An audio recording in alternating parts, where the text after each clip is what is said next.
Hello ಗೆಳೆಯರೆ, welcome to S speech in Kannada channel. ಈ ಒಂದು ವಿಡಿಯೋದಲ್ಲಿ ಲೋಕಮಾನ್ಯ ಬಾಲಗಂಗಾಧರ ತಿಲಕರ ಕುರಿತಾಗಿ ಸುಲಭ 10 ಸಾಲುಗಳ ಮಾಹಿತಿ ತಿಳಿತೋಣ. ಈ ಒಂದು 10 ಸಾಲುಗಳ ಸುಲಭ ಮಾಹಿತಿ ಅಂತ ನಿಮಗೆ ಇಷ್ಟವಾಯ್ತಾ? ಇಷ್ಟವಾದ್ರೆ ಒಂದು ಲೈಕ್, ಅನೇಕ ವಿಡಿಯೋದಲ್ಲಿ ಪ್ರೋತ್ಸಾಹ ತುಂಬ ಸಿಗುತ್ತೆ. ಇನ್ನೊಬ್ರಿಗೂ ಶೇರ್ ಮಾಡಲು ಸಾಧ್ಯ. ಇಂಥ ಅನೇಕ ವಿಡಿಯೋಗಳ ಚಾನಲ್ ಸಬ್ಸ್ಕ್ರೈಬ್ ಆಗಿ. ಹಾಗೆಯೇ ಯಾರ ಕುರಿತಾಗಿ ಪ್ರಬಂಧ, ಯಾರ ಕುರಿತಾಗಿ ಒಂದು ಭಾಷಣ ಬೇಕಂತೇಳಿ ಕೌನ್ಸಿಲಿಂಗ್ ಕಾನ್ ಮಾಡಿ. ಆ ಒಂದು ವಿಷಯದ ಕುರಿತಾಗಿ ನಾವು ವಿಡಿಯೋ ಮಾಡಲು ಪ್ರಯತ್ನ ಪಡ್ತೇನೆ ಅಂತ ಹೇಳ್ತಾ ಹಾರಿ ಒಂದು ಮಾಹಿತಿಯನ್ನು ಕಲಿತಾ ಹೋಗೋಣ ಬನ್ನಿ. ಮೊದಲನೇ ಪಾಯಿಂಟ್ ನೋಡಿ, ಬಾಲಗಂಗಾಧರ ತಿಲಕರು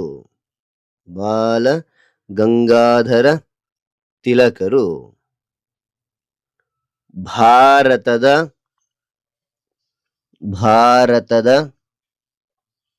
ಮಹಾನ್ ಸ್ವಾತಂತ್ರ್ಯ ಹೋರಾಟಗಾರರು. ಬಾಲಗಂಗಾಧರ ತಿಲಕರು ಭಾರತದ ಮಹಾನ್ ಸ್ವಾತಂತ್ರ್ಯ ಹೋರಾಟಗಾರರು. ಎರಡನೇ ಪಾಯಿಂಟ್,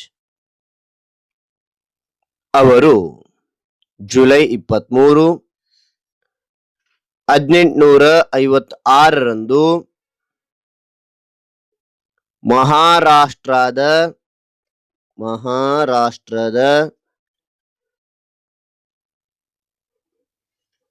ರತ್ನಗಿರಿಯಲ್ಲಿ ಜನಿಸಿದರು. ಓಕೆನಾ? ಅವರು ಜುಲೈ 23, 1856 ಮಹಾರಾಷ್ಟ್ರದ ರತ್ನಗಿರಿಯಲ್ಲಿ ಜನಿಸಿದರು. ಮೂರನೇ ಪಾಯಿಂಟ್, ಅವರ ತಂದೆ ರಾಮಚಂದ್ರ ತಿಲಕ್.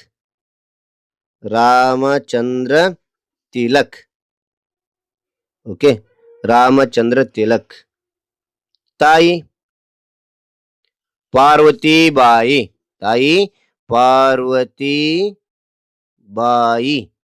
ಮತ್ತೊಮ್ಮೆ ನೋಡಿ, ಅವರ ತಂದೆ ಗಂಗಾಧರ ರಾಮಚಂದ್ರ ತಿಲಕ್, ತಾಯಿ ಪಾರ್ವತೀಬಾಯಿ.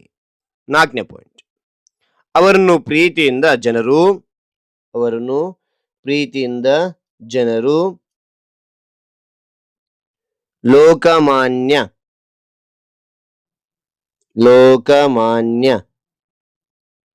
ಎಂದು ಕರೆಯುತ್ತಾರೆ. ಓಕೆನಾ? ಅವರನ್ನು ಪ್ರೀತಿಯಿಂದ ಜನರು ಲೋಕಮಾನ್ಯ ಅಂತ ಕರೀತಾರೆ. ಇದು ಜನರ ನಾಯಕ ಅಂತಕ್ಕಂಥ ಅರ್ಥ ಕೊಡುತ್ತೆ. ಓಕೆನಾ? ಅದಾದ ನಂತರ ಐದನೇ ಪಾಯಿಂಟ್, ಅವರು ಸ್ವರಾಜ್ಯ ನನ್ನ ಜನ್ಮಸಿದ್ಧ ಹಕ್ಕು.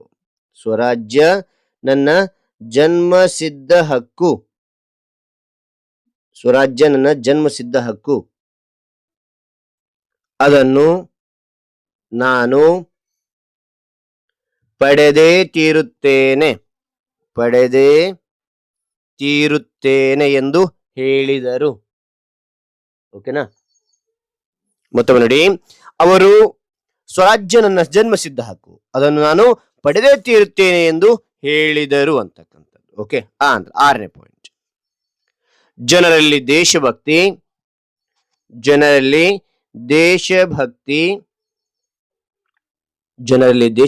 ಮೂಡಿಸಲು ಕೇಸರಿ ಮತ್ತು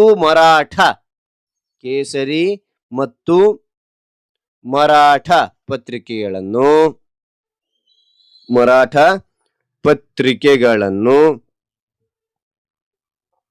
ಪ್ರಾರಂಭಿಸಿದರು. ಮತ್ತು ನೋಡಿ, ಜನರಲ್ಲಿ ದೇಶಭಕ್ತಿ ಮೂಡಿಸಲು ಕೇಸರಿ ಮತ್ತು ಮರಾಠ ಪತ್ರಿಕೆಗಳನ್ನು ಪ್ರಾರಂಭಿಸಿದರು. ಏಳನೇ ಪಾಯಿಂಟ್ ನೋಡಿ.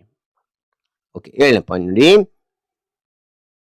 ಅವರು ಗಣೇಶೋತ್ಸವವನ್ನು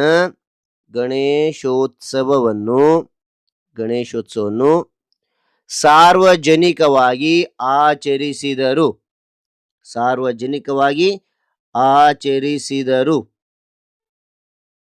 ಓಕೆನಾ? ಅದಾದ ನಂತರ 8ನೇ ಪಾಯಿಂಟ್, ಸ್ವಾತಂತ್ರ್ಯಕ್ಕೆ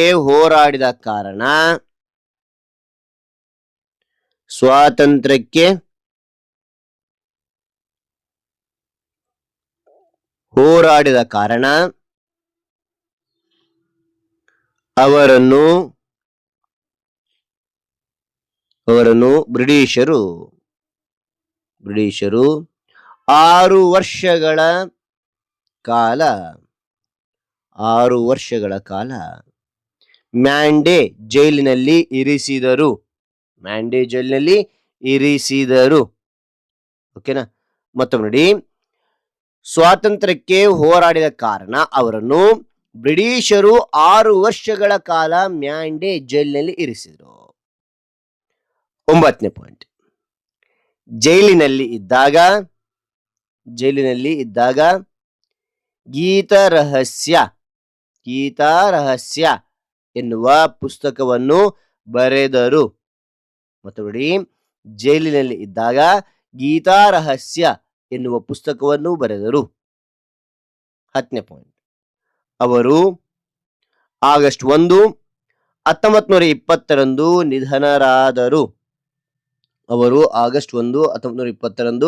ನಿಧನರಾದರು. ಓಕೆನಾ? ರೈಟ್.